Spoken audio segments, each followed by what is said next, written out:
Hafsa. I'd like to welcome you to today's session, Beyond Borders, why educating youth should be an act of peace, not politics. Today we come together to reflect on a powerful question that when global politics and education intersect, who really bears the cost? In recent years, we've seen the growing use of sanctions, often applied by states to pressurize the governments and respond to conflicts or assert geopolitical influence. While these measures may have political goals, they often create unintended consequences for young people. Take, for example, students in Iran who have been blocked from accessing platforms like Coursera or GitHub due to international sanctions, which obviously limit their ability to learn and participate in a global tech ecosystem. Or Palestinian and Syrian students who have faced several travel restrictions on lack of access to scholarships due to border closures and funding cuts, which is also tied to the international politics. Or even if we take the places like Afghanistan, where banking sanctions have frozen university operations and halted international research partnerships, which also put the futures of thousands at risk. Now, if we contrast all of this with soft power, the ability to influence through culture, education, and diplomacy. Think of Erasmus and Fulbright scholarships that connect students across countries, or countries like Finland or Japan, which project global influence not through coercion but through knowledge exchange, innovation, and educational excellence. The key question before us today is how can we ensure education is protected from politics and how can we think out of the box? How can we not involve politics in everything, especially a critical and sensitive area that is the education, and which is directly affecting the youth of different nations. How do we create a world where learning is a force for peace, not a casualty of conflict? I would like to call my co-moderator Hafsa to introduce our guest. Thank you so much, Azra. Caterina is a leadership coach and a sustainability executive who has 15 plus years of experience at UN, NATO, and OAS, leading education and reintegration efforts in the post-conflict zones from Colombia to Somalia, with expertise in youth-focused peace building, and she empowers changemakers to lead with empathy and resilience. Caterina brings a multi-dimensional lens to diplomacy, grounded in her 3 master's degrees in international affairs, justice, and business. Welcome to the session, Caterina. We are glad to have you here with us. Caterina, you have previously worked in conflict zones and post-conflict zones. Please tell us more about your experience and how you relate your experience to the topic of youth education as a peace-building tool. Absolutely. Well, thank you very much for this invitation. I'm very glad to be with youth speaking about education and the SDG number 4. As you rightly introduced me, I have a long-standing experience in international affairs, specifically working with youth, at-risk youth of recruitments, but also of terrorism and any other criminal activities in countries as Darfur, Somalia, and Colombia. I've been working as a political affairs and disarmament, demobilization, and reintegration expert in those countries, while I was working with international organizations. Mostly of the time I was with the United Nations, and most of the time I was working in the framework of a peace process. There were usually a peace agreement that non-state actors signed, and most of the ex-combatants were youth. And there is where I came to know how important it is to approach peace-building policies throughout an educational lens, a kind of education that is holistic, inclusive, and purpose-driven, so that this huge sector of the population, the youth, could actually go back home to their community and be productive. And in some of the cases that I will illustrate, youth were also a very strong engine for the political dynamics in their countries. That's how I came to know the importance of education and peace building. We are glad to hear that. Can you tell us more about your experience and how was it for you in Somalia, in Darfur, where you have worked, and how would you relate your experience to this this context, and can you tell us more about what kind of balance are we seeking here? Okay, yeah, sure. As I was saying, in the three contexts of operation, consider that I work in Darfur, Sudan in 2010, from 2010 to 2014, and there was the Doha document for peace in Darfur, the famous DDPD, in place. That was a complex environment marked by a fragmented rebel factions, and so there was a lot of mistrust among communities. In that occasion, for example, what the peace agreement did was that they recognized these armed conflict groups as legitimate political parties and agents of peace. So they were looking for representation not only on economic and social side, but also in a political grounds. And this was also very important because this peace agreement was embedded into international humanitarian law. And there is where, for example, the youth of Darfur, they benefited from amnesty. What does it mean, amnesty? Means that to facilitate peace and security, these youth were recognized innocent from the belonging in armed groups. Of course, if they did not commit human rights violation, like serious violation like killings and displacement and so on, and they were benefiting from reintegration package. What does it mean, reintegration package? Well, usually it means that they could participate in trainings, formal education to catch up with the youth of the same age that were in school. They were benefited from kickstarts, tools to start their small business, because they were doing vocational training. So there would be an assessment of their vocation and they could access some money to start, for example, livestock cares, carpentry, small carpentry or sewing or masonry business.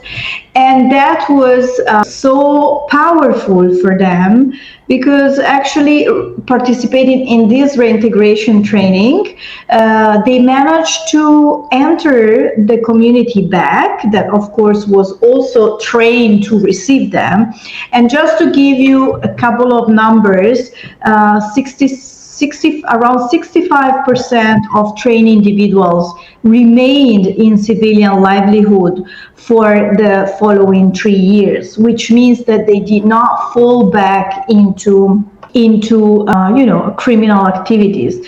And this gives you the extent that this education and rehabilitation played a transformative role, much more than coercive tools like sanctions, like juvenile justice, or any other kind of restrictions, especially in those youth that really were invited to participate since the early peace process, to participate in disarmament and then in reintegration. I don't know if this answers your question or you want more details. No, this definitely answers, and those were definitely some very great examples of how we can rehabilitate youth in the conflict zones and have them, get more involved in educational streams.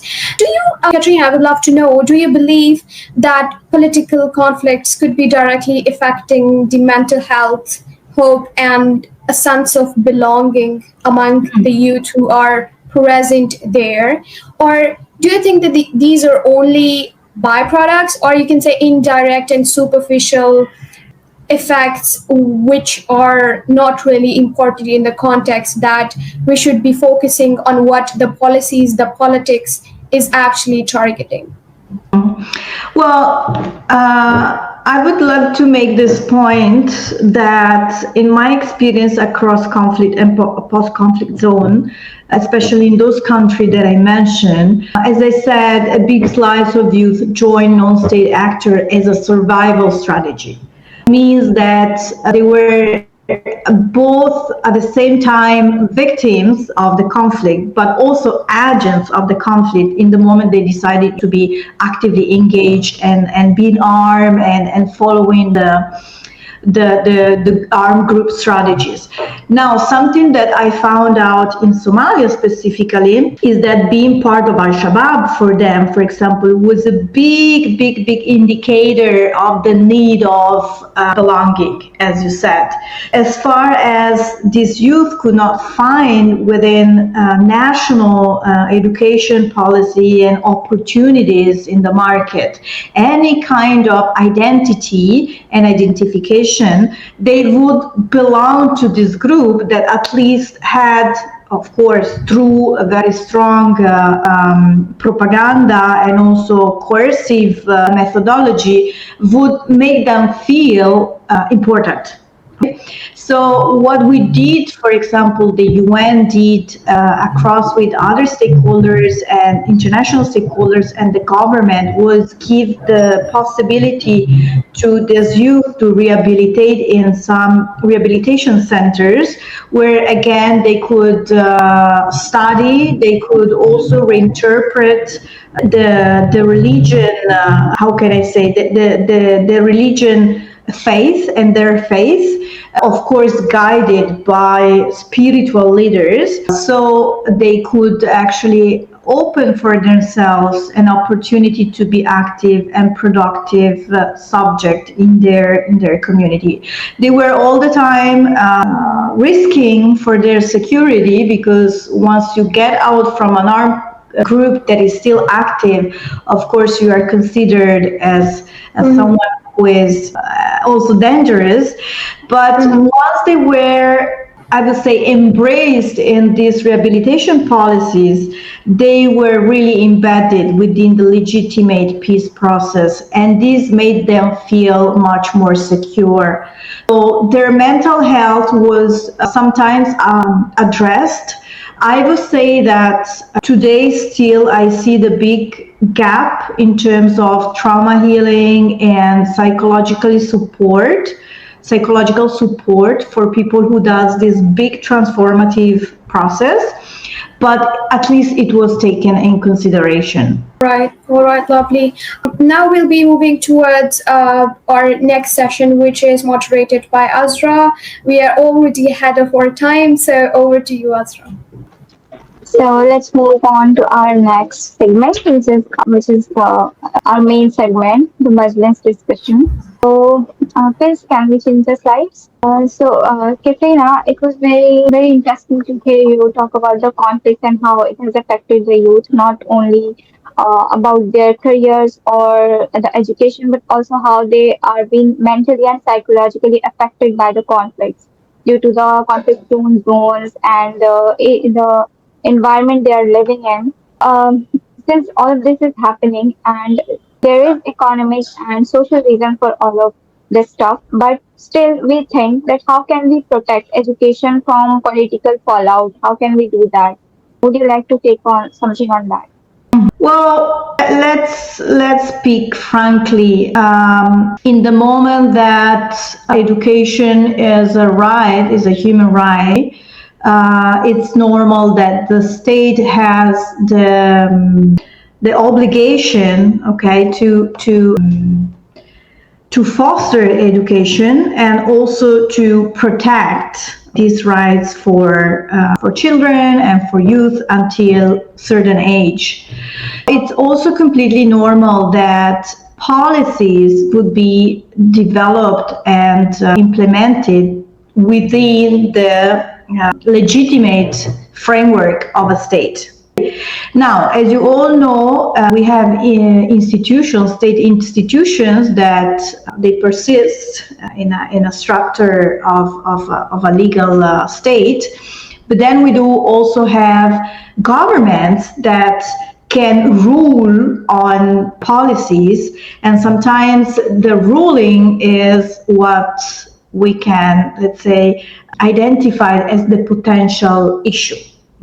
So in the countries that I was mentioning, the initiatives actually were not only from the institution of the state, but from governments that actively search for the peace to happen.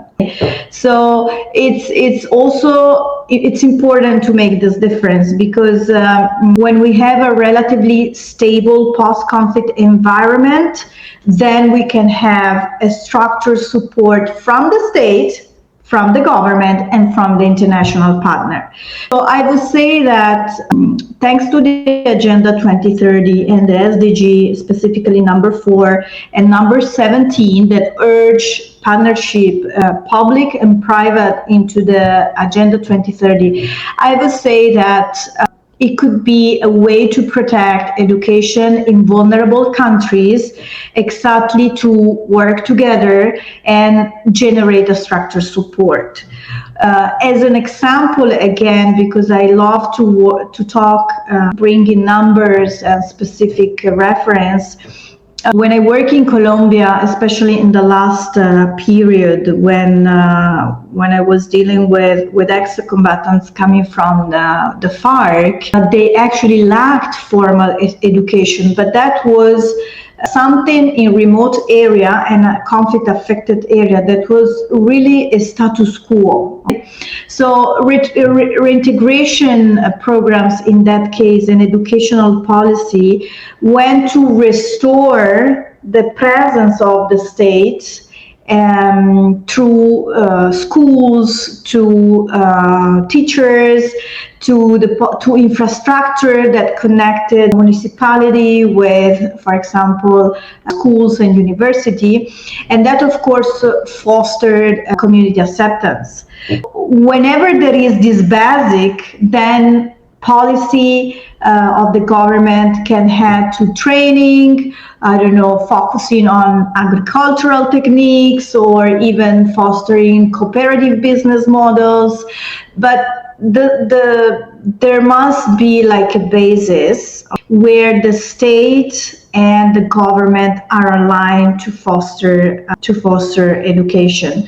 When I left Colombia, I can tell you that 60% of ex-combatants accessed formal education or vocational training. This is a data of 2 years ago, but at least it's very representative that when the state and the government arrive to vulnerable area, there is a good response from youth to participate in education. And also recidivism rate remain under 10% among program participants. A way to protect, again, is starting from the basic, arriving with institution, with teachers, and with the basic that actually confirm the need of promoting the human rights of the population, and also giving the chance for the youth to be actually the future of a country. Thank you very much for answering that. And I clearly am persuaded by your answer. But since we talked about this on a structural and governmental level, that how can governments and institutions ensure not politicizing the education, but rather uplifting it for the vulnerable peoples. But if we talk as an individual in the international community, I want to ask how can we contribute to this, educating the youth without using the politics in it? How can we as individuals play a role in this? Well, I would say, education and human rights, as you know, is the primary responsibility of a state. But we all can contribute to that. I would say that to think at the individual level, but also at the organizational level, as you were mentioning, no-profit sectors and other organizations, I would say that, first of all, focus on human-centered solutions to assess what is happening in terms of education, who is having access, who does not have access, and how this impact in the development of a country is truly important. And that's also the starting point.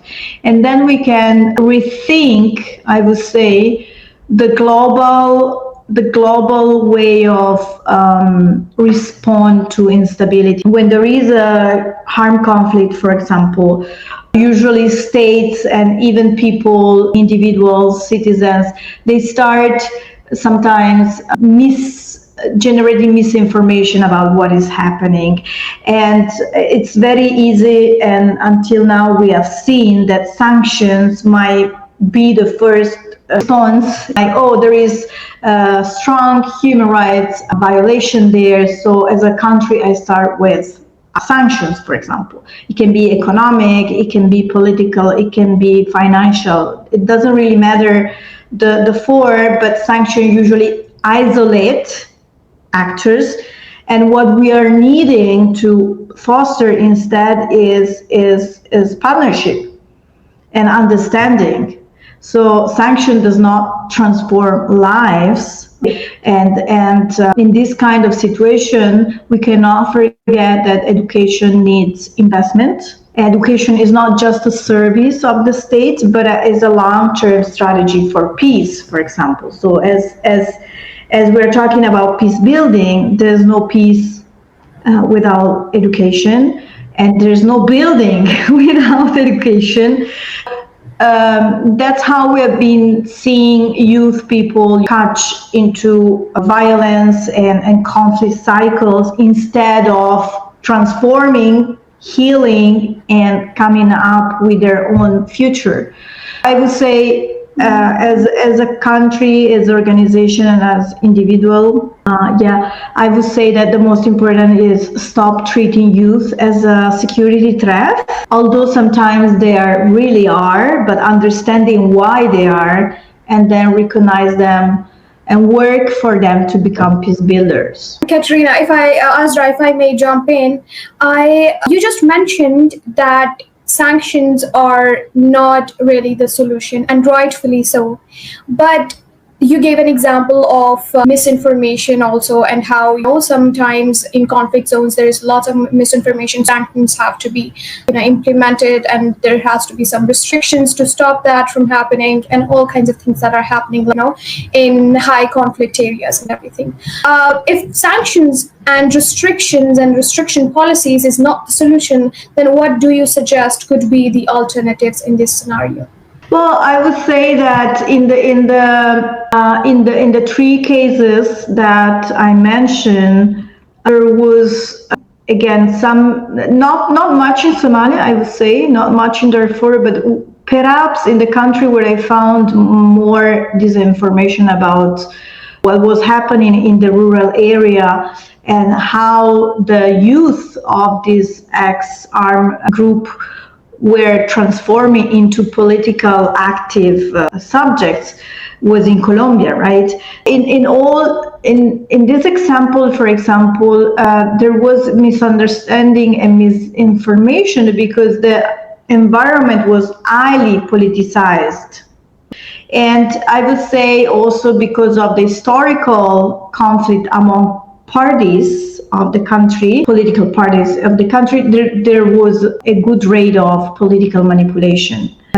So in a nutshell, I would say education is successful when it happens in a depoliticized environment and when it's embedded in community-led peace building initiatives, that it doesn't matter if they are a community at a rural level or an urban level, but at least the community is leading. So all the parties can be involved, understanding and having the information of what is happening. Does it make sense? Oh yes, definitely. That was very informational. Wait, Azra, are you there? Yes, yes, I am. It was enlightening, and thanks for sharing that. You talked about various African countries that you have worked in, Somalia, Colombia, and Darfur. So there are also obviously due to also the conflict that students and youth is affected by the politicization of the conflict as well, and also the internationalization of it. Since internationalization of this conflict has played a huge role in making the education, do you think this internationalization can be transformed into something positive and can positively affect their education systems. How can we enjoy that, like exchange programs or something like that? Because a lot of that kind of things happen with the countries. So how Mhm. we as international community, not only as individuals but also as governments, can partnership among themselves to at least uplifting the youth in education system and keeping it Mhm. away from their politics and their strategies or their defense policies. How can we ensure that? Well, as an Italian citizen, I benefited from Erasmus exchange when I was 22 years old. That means that I spent one university year, academic year, studying in a European twin university. In that case, was Spain, and that was a very enriching experience. At that time, the European Union was fostering this kind of experience exactly because it's a part of a region with a common roots, with a common culture, but still so diverse. The Erasmus was a way to, on one side, make standards certain concept of education, because of course everything was embedded in a framework where studying there, everything would be recognized in my country. But also it was to accept diversity, and I would say also inclusion of different cultures as a value. Whatever you were saying about international programs, exchange, internationalization of education, personally for me has a very high value because it gives the opportunity to the individuals to enrich the knowledge, to exchange knowledge, and when back to transfer knowledge to the educational institution, to the community, to the families, to the society in general. So that's very nurturing. I find it very nurturing. And I would say also having had the privilege to work abroad in very diverse country, for those who can enjoy a bit traveling and studying abroad, learning new languages even, it's a responsibility coming back home with a new fresh knowledge and vision, and that's what these programs aim to. In my case, I would say they should be very welcome and replicated when successful, and promote as much as possible. So you're muted. Unmute yourself. I think you're in mute. Thank you so much for that, Caterina. We'll be taking some questions from the audience now. Let me just quickly take a look at our LinkedIn. If we have any questions, then we can take some Q&A. Let me just quickly take a look at our LinkedIn if we have any questions. Everyone, if anyone wants to ask a question, please go ahead. We are waiting for you. Hafsa, can I jump in? Yes, sure, please, Azra, go ahead. We don't have any questions at the moment. Caterina, if you could give one message to policymakers or institutions about sanctions and education, what would it be? And in all of this, what gives you a hope in this space, especially when politics seems to overshadow learning opportunities for youth? Well, I would say being aligned with the Agenda 2030 and the SDG 4 and 16. I would say also 16 and 17 on peace, institution, security institution, and partnership.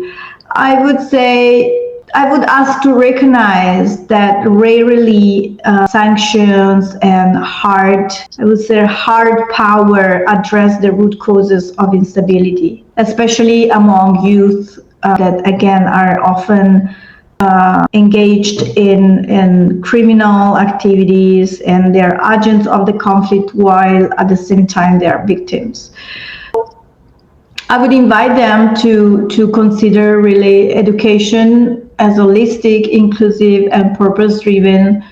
So instead of having a political lever, consider education as a sustained act of peace building in communities and countries that are now unstable. As a major I mean, in general, if I could make it general, I would say again, I trust that education plays a more transformative role in the life of youth than any other thing.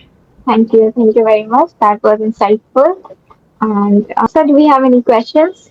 Oh, we have a question. We have a question. Phils wants to ask you a question, Caterina. Do you think education should completely be disconnected from politics? Well, I don't think we can be completely disconnected by anything in this world. The simple answer is no. The simple answer is no. But again, education can still be connected with the rest of sectors and I mean sectors and actions in a country in an institutions. The most important is that is purpose driven. So, as you know, policies comes in any case are very much political sometimes. So a complete disconnect is impossible. But the most important is the approach. The approach must be holistic, inclusive, and purpose driven. That's the most important. It should not be disconnected by these three things. So, like politics have always. I definitely agree with you. Phils, that would be a utopian society if that was to happen. Then we'll be living in a utopian society. Cultural exchanges have benefited a lot of people. Like Caterina shared a story of the Erasmus exchange. It gave her a new exposure to meet new people, to share her culture and also adapt the other's culture. Obviously, politics does not always affect negatively, and we can obviously use it to give some positive effects to the education, like the exchange programs, the cultural programs, or maybe still we see politics, education, or exchange programs used as a soft power strategy among the countries. Obviously, it plays a huge role, and both positive or negative. As Katrina has said, the approach is important, and obviously we can't disconnect politics completely from education. Thanks for that. That's a great point, Azra. We actually have another question from Rami. Do you believe education can be less politicized depending on the country? Well, it does sounds like normal and natural. I would say that the same word being politicized is very subjective. I feel that every country imagine it as a personality, imagine as a person containing other individuals. I would say as we are all different in our stance and culture and story, I would also say that there might be some more than less politicized. Does not sound like rare to me. Yes, it's possible, but I would say also that the most important is to understand that in all cases it might be politicized. That's the most important point. That's well worse. Phils, can you please take us back to the slides? We are about to end the session now. Thank you so much again, Caterina. Would you like to add any ending remarks? Perhaps I've been short in saying that I'm very glad to be here with you. I very appreciate MOSAIC initiative. I love that you speak about the Agenda 2030 and the SDGs in this way. I love that you open the doors to people to be in the stream, and also you search for experts, so you are looking for also get knowledge about these topics. I really reward you for these initiatives. I really enjoy it. Thank you very much again. Lovely. Thank you so much to you also, Caterina. Thanks for these lovely words. Phils, can we move to the last slide, and we will end this conversation with a quote inspired by Martin Luther King Jr. Peace is not just the absence of war, it is the presence of justice, and education is its foundation. Thank you so much, ladies and gentlemen, for joining us here today. We had a lovely conversation with Caterina. We would love to have her with us again also. And thank you so much. Adios, ciao. Thank you. Goodbye. With that, we'll end the live. Thank you.